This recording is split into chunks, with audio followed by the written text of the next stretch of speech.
guest tonight. It's an exclusive, no doubt. He hasn't spoken for a long time, hardly ever gives interviews. But I tell you, when you listen to him speak, he's a walking, talking encyclopedia of history. Lee Njiru was there the day Mzee died. He was hired quite by chance. We'll talk about that in a little short while. But before the break, I was asking Lee, that day, August 22nd, 1978, you were there in Msambweni. Yes, I was there in Msambweni. When Mzee was speaking? Yes, I was there. And then he collapsed? He collapsed. And then? He was assisted by the Minister of State, Bio Koinange, and the Provincial Commissioner, Eliud Mochoki Mahehu. And then they did not actually want people, the crowd, to know, the dancers to know what was happening. So he was shielded. And he was told to go in front of the crowd at the dais and say Harambe. This is after collapsing and getting up? Yes, after collapsing. You know, you could not just put him in the car and drive away. Right. Because we wanted to hoodwink the people. We not want them to know exactly what happened, because they would have panicked. So he said, Harambe. It was the loudest I've ever heard. And then from there, we drove back to State House Mombasa. What shocked us was that Mzee Kenyatta was not taken to hospital. Naturally, if you collapse here, Jeff, yeah, we do not take you to go and sleep. No. We take you to hospital. That is a question I ask myself every day. So you're saying they took him back to State House? To State House, and put him to sleep. And you know, Pandia Hospital, yeah, is just across the road. Correct. He should have been taken there. He was taken to sleep. Eliud Mahehu went home. Bio Koinange, who was Kenyatta's minister, he was a confidant, he was a brother-in-law, left Mzee Kenyatta asleep. He took a Kenya Airways flight to Nairobi. To Nairobi? To Nairobi. No. Yes. And then I asked myself, what was this compulsion which made Honorable Bio Koinange to leave his boss? And he had seen him collapse at Msambweni. But then, most traditionalists, people who are superstitious, have a different view. They think that it was God's plan, because if Bio stayed in Mombasa and Kenyatta died in his presence, he would have actually hatched a plan to thwart President Moi's ascension to power. So that is what people think. I'm not terribly superstitious. Yes. But of course, Jeff, there are some phenomena which make you think that there was a supernatural hand which was at work then. So about 2:30, Eliud Mahehu calls, makes phone calls, right? When was Mzee pronounced dead? Around about 3. Around 3 That's what I think. Because I do not know the precise moment. Okay. But he died early morning, 22nd August. That was Tuesday. So Eliud Mahehu, Coast Provincial Commissioner. Was Provincial Commissioner. Now, on Monday, when Mzee Kenyatta was collapsing in Msambweni, the Vice President, Honorable Daniel Moi, was in Nakuru. He was attending to his business. Actually, that morning, his phone was not working, the morning of Monday. Even in the evening, Monday evening, his phone was not working. But around about 2:30, he got a phone call from Eliud Mahehu, the PC. He was told, macho ya Kenya imepotea. Kenya has closed its eyes. Moi got the message. In a quick succession, the then Director of Intelligence, James Kenyatta, also called Mzee. He told him the same. So Mzee Moi was advised to move to Nairobi immediately. Mm-hmm. He had a few security men because the bulk of his security detail was staying at a hotel called Mau View in Nakuru. So he drove there with a skeleton, security detail. Picked up the rest? Picked up the rest. Straight to Nairobi? Straight to Nairobi. The government then Kenyatta and organized security, enough security at the Kambaneti Gardens. In today's papers, several papers today, you've been quoted as saying that Mzee was very neglected by his closest confidants. You felt that he was neglected in his final days. Why do you think so? Jeff, presidents in Africa must be very, very careful about their handlers. Most of them, they do not have the interest of the president at heart. They are greedy people. Yeah. They think about themselves. They like drinking until 2 a.m. They like boasting in bars, drinking red wine, eating fish fingers, chicken wings. Yes. The close family of Mzee Kenyatta were very caring. But you see, they are limited because government systems have people who are mandated to look after presidents. The security, the family, the close family, the blood relations, they do not offer security. Mm-hmm. They do not know how to shoot. Mm-hmm. They are not trained. They cannot cook, or they don't cook for the president because the president is not an individual. The president is a system, so they are cooks. Yeah. Because they cook for hundreds of people, guests every day. That is not the work of the immediate family. So, besides the family, the people who are employed to look after Mzee Jomo Kenyatta, they neglected them. They neglected the old man. Because you see, I used to see in Nakuru, those people, as soon as Kenyatta went to sleep, they would go to Stag's Head and then drink Mattel until 3 a.m. And then they used to hire dancers to dance for them. Huh? Yeah. And the old man is alone in... alone there. In the State House. Even I know some could not open their houses because, they tried to fit the key into the keyhole. They ordered the shot wide. They had to be assisted because they were staggering, they were befuddled by excessive alcohol. Yeah, and pride. Right. Jeff, when people stay with the president, they must be closely monitored. Sometimes they suffer from delusion of grandeur. Yes. Yeah, they think they are a piece of the president. Right. They do not know that a president, like in Kenya now, the president has 45 million people behind him. When you see the military parade, what does it mean? He's telling the people of Kenya, don't joke with me. I've given these guns, these tanks, these fighter jets by the people of Kenya to protect the people. Yeah. But then, if you are a small man, a clerk sitting behind the president, you might think you are a piece of the president. And that's why they make a mistake. Right. Yeah. Sometimes they move around trampling on people like rogue elephants let loose on a maize plantation. And you saw that in your time, didn't you? I saw it. Yeah. But you see, we were small people. Yeah. We were there to be seen, not to be heard. And those people are fascists. Tell me something. Your first ever encounter with Mzee Kenyatta. Yes. Your first encounter. Okay, let me take you back a little bit. You were telling me after Mzee Kenyatta and Emperor Haile Selassie were very close. Very close. Very close. Kenyatta had 3 very close friends. One was Haile Selassie. It was Josip Tito. Broz Tito of Yugoslavia then. Yes, of Yugoslavia. Yes. And Kamuzu Banda.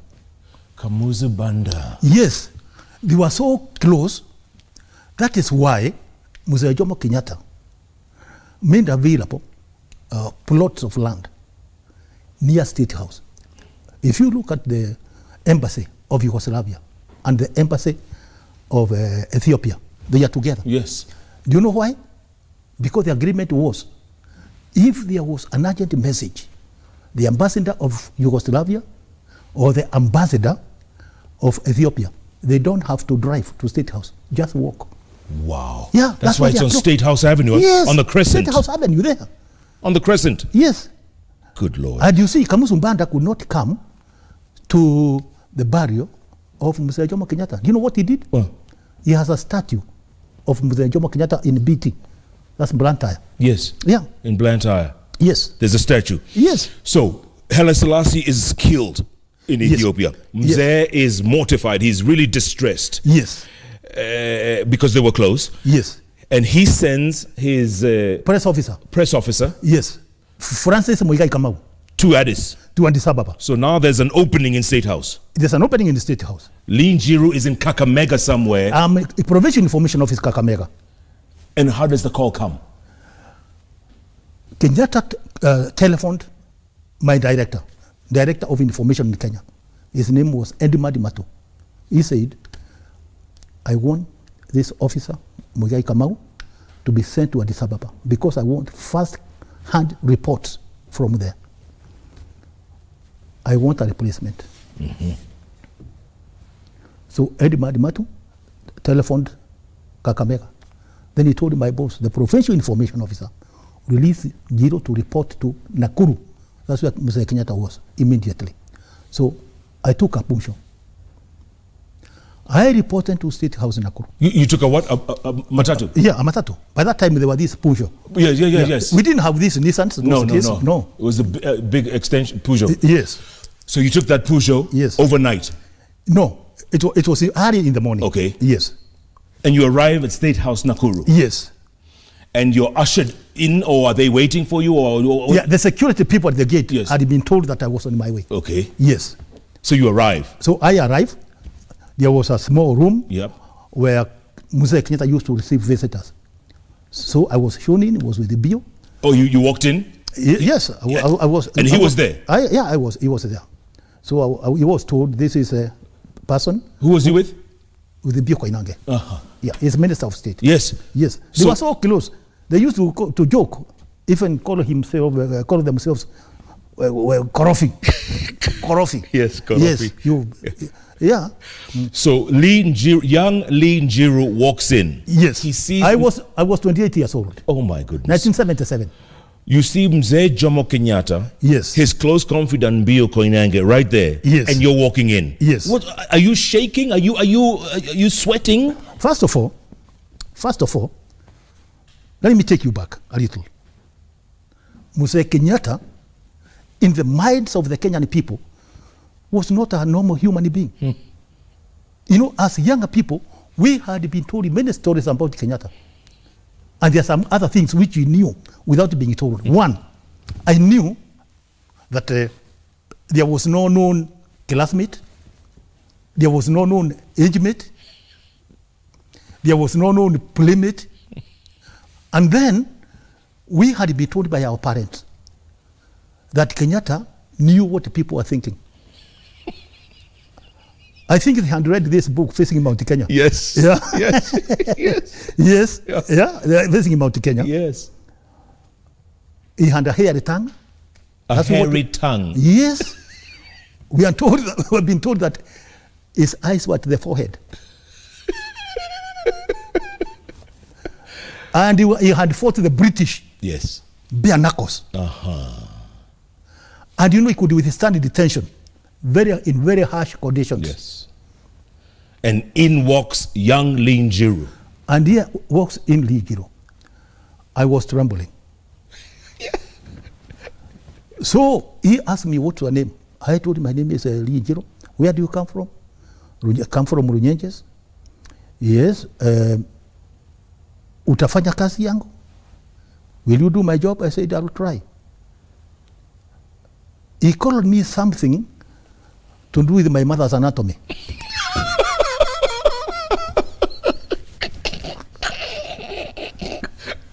Okay. That made me shake even more. And then he told Bio Koinange, this young man is trembling. And the bill said, Your Excellency, it is the right of every citizen to tremble in front of his leader. Oh. Kenyatta told the bill, I didn't know you are that clever.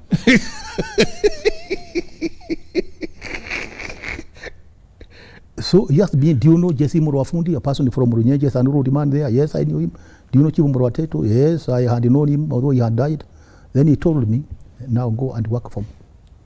So I started working as a press officer. Just like that? Just like that. And how often would you see him? How often would you? In Nakuru, I would see him every day. In Mombasa, every day. In Nairobi, every day except Mondays. Mzee Jomo Kenyatta was not working on Mondays. That was he took that day off to attend to his personal business in Gatondo. Yes. So every day you would be there. I mean, you'd see him walking. Yes, we'd see him walking. Yes. What are some of your most memorable moments in that 1 year that you worked for him? Yes. First of all, Kenyatta was a father figure. He never interfered in anybody's work. He would not even tell us how to do our work. If you look at that picture there, the man on the extreme right, this side, we were in Mombasa and there was a cabinet meeting. And then he shone lights on his face. He told him, you want to make me blind? Will you be seeing things for me? Kneel down. So he narrowed it down. Then when we left, Karaoke had no permission to leave.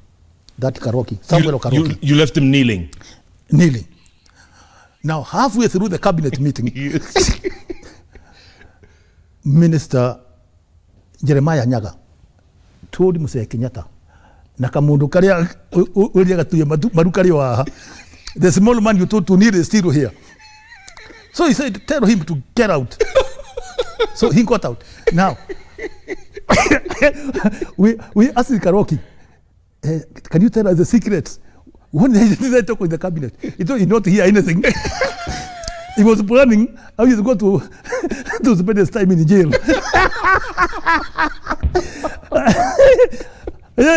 And he was thinking about his younger wife and children. You didn't hear anything about that? He said, no. I was planning out that Karaoke, that one, Samuel. but Lee, on a serious note, they said this old man was like a tyrant sometimes. He was so, he would use his fly whisk on people. Is that true? Yes. You know why? You are an employer even now. Employers can be very uncouth sometimes. No, employees can be, sometimes they do not understand. Remember, Mzee Jomo Kenyatta had studied in Britain, anthropology. He knew about timekeeping, good manners. And then he comes to Kenya to lead the people who are backward, they were not educated. So actually, it wasn't justified. He had to use a little force. Yes. Even up to now, the president gets annoyed because some people behave like rogues. Yeah, even now. Yes. Yes. So let's say he called a cabinet meeting for 9 o'clock. Yes. Would he be on time? Who, Mzee Kenyatta? Yes, he would be on time. He'd be on time? Yeah. And if someone was late? Yes, you would cane them. He could be very cross. Yeah? Yes. Yes. He was tough. He was a tough person. Yes. But very fair. Very fair. Tough, fair, and firm. Yes. Did he know people like you by name? What would he call? No, he did not know me by name.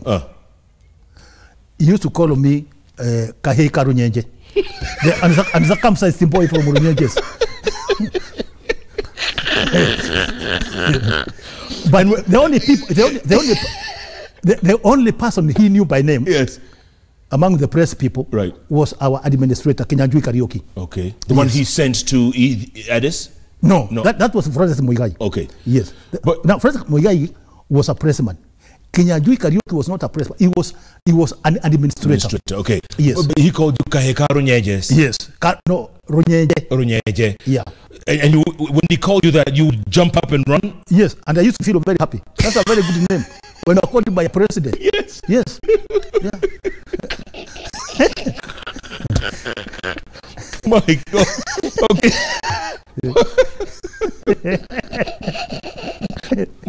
Monica, time for the... Let's look at this picture. Yes. This is 1977. 77, yes. Right? Yes. Explain this picture to us, please. Now, you see Mzee Jomo Kenyatta. Yep. In the middle is Dr.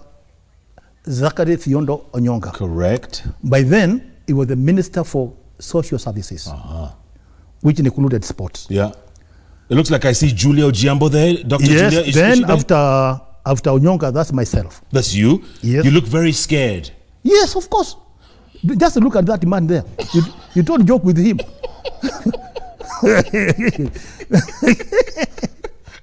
And then that was Dr. Julia Ojiambo. Now, the Kenyan athletics team was going to participate in the All African Games in Algeria. Yes, yes. So, Mzee Kenyatta told Onyonga, you are not going to Algiers. I'm sending Dr. Julia Ojiambo. You are assistant minister. Then he was given another assignment. He was not sacked, and just another assignment for that particular time. Yeah. Yes. Now, Jomo Kenyatta the Jomo Kenyatta called me to telling me to write that. Write that story? That story. Ah, okay. Yes. But Kahekaro Nyenje looks very scared. Yes, of course. Kenyatta was not a joke. He could dispatch you. Yeah, and disappear. Yes. Yeah. And you see now, that time, that was about 10 years after independence. It's about 10 years after independence. Yeah. We are scared of leaders. You know, by that time, you did not play with the leaders. Not Mzee Jomo Kenyatta only. You could not even play with a minister. No. No. Like now, a minister are being insulted right, left, and center. Yes. Yeah. You couldn't do that in that time? No. Even a DC. A DC used to address people wearing black goggles. Yeah. Slightly drunk. And they used to be terrible people. Yes. Yeah. But they were feared. They were feared. Yeah. What similarities? Because you spent some time with the family as well, Uhuru Kenyatta and the other. Yes. What similarities do you see between President Uhuru and President Jomo? You see, the situation is different.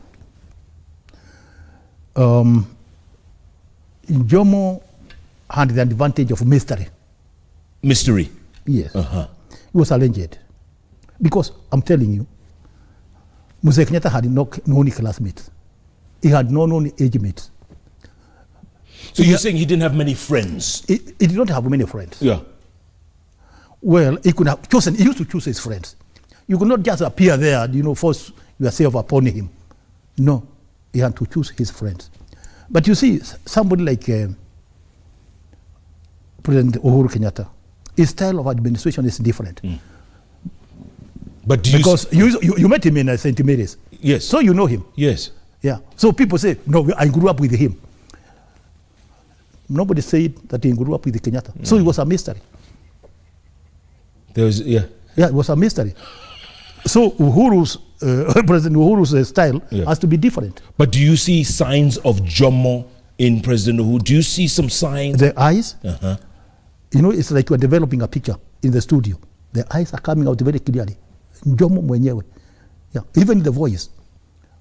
And even now, the way you are operating now, it's coming out to be a nonsense person. Yes. You wait and see. Yeah. Yeah. You see, I do not own politics in Kenya. You're the one in the charge. But even from a distance, Chinua Achebe, what did he say? If you are a chicken farmer and you look at chicks, you can discern the one which will be a cock. This one is going to be a cock. And the people, if you don't do the line, you see fire. You will see. Yes. It's coming. Yes, I can see a cocoon developing. Yeah. Yeah. Were these children, were they in their father's presence? Would you see them in their father's presence? Yes, of course, yeah. Did he love them all equally, or was there a favorite here? Or he loved his children. That is no doubt. Because I used to see President Kenyatta when he was young. And in Yokabi. Yes. And even dancing with them. Yes. I remember one time there was an Indian singer called Usha Utup. I remember Usha. Usha Utup. Yes. She came to sing for Mzee Jomo Kenyatta in Gatundu. And she also came to Nakuru. Yeah. And Jomo was very happy. He could even dance with Nyokabi. Yeah. A very, very laughing father. And you know, used to look, you know, in dismay. Yeah. Mzee Jomo Kenyatta dancing with the children. Yeah. He was a laughing father. Yeah. But again, he's the president of Kenya. He had to balance. Right. Yes. So you ended up working for him for a year and change, right? Yes, for a year. And then after August the 22nd, 1978. Yes. And of course, 30 days of mourning, remember? Yes. And Moi has been sworn in. Did they ask you all to remain, or what was the procedure? Listen. I was not working for Mzee Jomo Kenyatta. I was working for the President of the Republic of Kenya. I was not being paid from Mzee Kenyatta's pocket, nor were the cameramen, the cooks, the security people. We were in the government system. So when Mzee Jomo Kenyatta died, we were inherited. Correct. Yeah, by the incoming government. Yes, but sometimes, you know, some incoming governments, they want to bring their own people. It did not happen immediately. I stayed. Somebody like Gino was then the escort commander, Bernard Carrier Gino. I also stayed for some time. You know, he later was posted back to police headquarters. Yeah. And you know, he used to be a police commissioner. Yes. Kenyatta and Moi. Yes. Were they close? Very close. Did they get along? Very, very, very close. Even Mzee Kenyatta used to help Mzee Moi with the money for campaign. Although it was 10,000 shillings, I told him, you do not go to war with the bare hands. Take this. Yes, you are very close. Yeah. You are very, very close. Even because before Kenyatta went to Mombasa for his final journey, he went to Kabarak, and Mzee fitted him. You know, there were a lot of food, you know, traditional dancers. Yeah.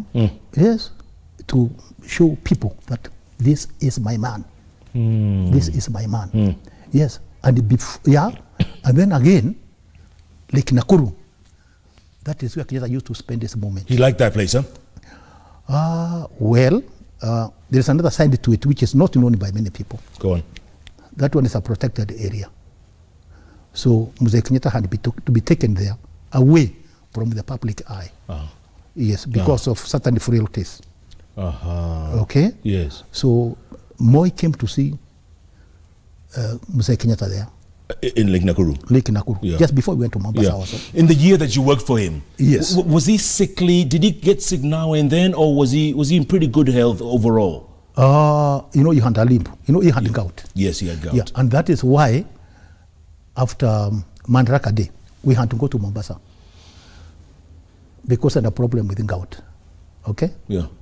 So he did not like being in Nairobi during the month of July. We had to go to Mombasa. So this calendar was organized in such a way that we would open Mombasa show in August. Yes. So it would be in Mombasa. And then again, around October, come and open Nairobi show when it is warm. Yes, and then Nakuru. Around November, Nakuru. Then it would decide whether to have Christmas in Nakuru or Mombasa. The style of his modus operandi was not like that of Mzee Moi. Because Mzee Moi used to move very fast. Yes. Every place. Yes. Yeah. But Mzee Kenyatta would go to Mombasa and stay for 3 months. So we used to pack suitcases, yes, and move and stay there. 3 months? Yes. You go and stay. Yeah. Yes, in Mombasa. If it is in Nakuru, 2 months, you go and stay there. And you know, it used to be announced. Yeah. The President of the Republic of Kenya, Mzee Jomo Kenyatta, will tomorrow leave Gatondo for Mombasa to start a busy working holiday of the Coastal Province. Yeah. So it means you go and stay there. Yes. Yes. A busy working holiday. Busy working holiday. 3 months. The same in Nakuru. Yes. Yes. You go and stay there. Okay. Did he have any favorite food, any favorite music, any favorite hobbies? Did he do? Oh, he liked meat, ugali, and soup. Roast meat. Yes. No, he had a big knife to chop his meat. Yeah. Eat and ugali. Yes. Yes. And soup. And soup. Yes. Just like President Uhuru. I keep up with the old block. There you go. Yeah. But you said favorite drink? Who? Kenyatta? Soup. You like soup, eh? Yes. Soup, yes. Yeah. Music? Traditional dances. Yeah. Not pop music. The moboko and... You'll be surprised. He used to dance moboko from A to Z. He was proficient. Yeah. Yeah, he was an expert. I could not believe it. And then I wondered, how did he learn it? Yeah. He had been away 15 years. Yes. Yeah. I remember the moves. Yes. You know the leg work? Yes. Amazing. He knew it all. All the steps. Yes. Fascinating. That's fascinating. Look, so most of the time, this busy working holiday, let's say in Mombasa, right? Yes. When he wasn't meeting ministers or PCs or delegations, yes, what would he do? Would he walk on the beach? Would he? Yes, yeah. When you go to the swimming pool, yes, sometimes stay in his office. Yes, but you know, every day, there were traditional dances. Every day. And school choirs. For entertainment. Entertainment. Without fail. Every day. Every day. Wow. Yes. You know, this is fascinating stuff we're hearing, many of us hearing for the first time, huh? Very first time. And now, for the next 40 years. Yes. 40 years. Yes. To this day, you still work for former President Daniel Moi. You still, well, until recently, because we heard a story that you had been kicked out of Kabarag and you're no longer working for President Moi. Jeff, I do not want to over-repeat myself. Just listen. The hierarchical order in the civil service is crystal clear. There is no gray area. I am the press secretary. My full, you want to know my full titles? Go on, please. PA, personal assistant, stroke, press secretary, to the retired second president of the Republic of Kenya. Let anybody else come here and say he is, you'll be arrested. That will be impersonation. If anybody tries to do that, that is considered to be a toddler. Do you know what we do to toddlers? We teach them how to walk.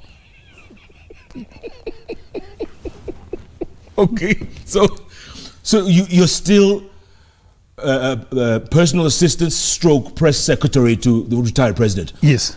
Until when? My current appointment, contract, runs up to Tuesday, 30th August 2020. That is according to the Presidential Retirement Benefits Act 2003, Clause 8, which says a retired president will have on his staff people of his own choice. And nobody whatsoever has got the right to impose a worker on a retired president without his concurrence. Do you know why? You do not protect the president, a retired president, or any other VIP for that matter, from physical harm only. You protect them from fear, suspicion, or anxiety. So this story we're hearing now, that's all. It's all fake news. Listen, that's a big title. A press secretary is not somebody to joke with. Because I talk to BBC, I talk to you. Yes. You telephone me when you want to clarify something. Correct. Correct. I talk to Voice of America. If this minute I impersonate the PA and the press secretary, I will be arrested as soon as I depart. Because that's a criminal act. It's a criminal impersonation. Yeah, impersonation. Yes, impersonation. Before we go to break, real quick, when's the last time you spoke to retired President Daniel Moi? 2 weeks ago. Oh. Yes. Okay. Yes. How is he? How's Mzee? Yes, okay. Yes, hello, this is robust. He's hearty. Yes. Remarkable presence of mind. Yes. And still enjoying his retirement. He's enjoying his retirement. Yeah, he took to retirement like a fish takes to water. And grandkids and children, and he's surrounded by... Yes. And of course, you see, there's Kabarak Primary School, there is Kabarak High School, the university. Yeah. He's a farmer. During the 1979 census, I watched him filling the forms, and was being guided by the Dio Rongai that time, 1979, who is none other than the current comptroller of State House, Mr. Kennedy Ambogwa. Do you know what he wrote on that form? Occupation, farmer. I want to see the hobby. Hobby, politics. Nice. So his occupation is farming. Nice. I want to take a break at this point, Lee. This is fascinating stuff. I want to take a break, come back, and talk about key periods during Moi's time. Obviously, 78 during the taking over from Kenyatta. 82, the coup. Yes. You all were there. 98, the U.S. Embassy bombing. You all were there. And of course, repealing Section 2A. Yes. 1990. Yes. Let's talk about all that. Because, you know, we're not going to get this stuff every day. And we need to get the real story. Yes. Hold the thought. Hold the thought. Yes. We'll take a break, come back, and talk some more. Okay. Goodness gracious me. I told you, a walking, talking encyclopedia of history. Little vignettes we didn't know about the late President Mzee Jomo Kenyatta. And now you're just about to find out about retired President Daniel Moi. Stay with us. JKL is literally just warming up. Keep tweeting at Koinange Jeff, at Citizen TV Kenya. The hashtag, as always, is JKL. JKL takes a break. We'll be back. We'll also read your tweets and Facebook posts and SMSs when we come back. Back in a moment.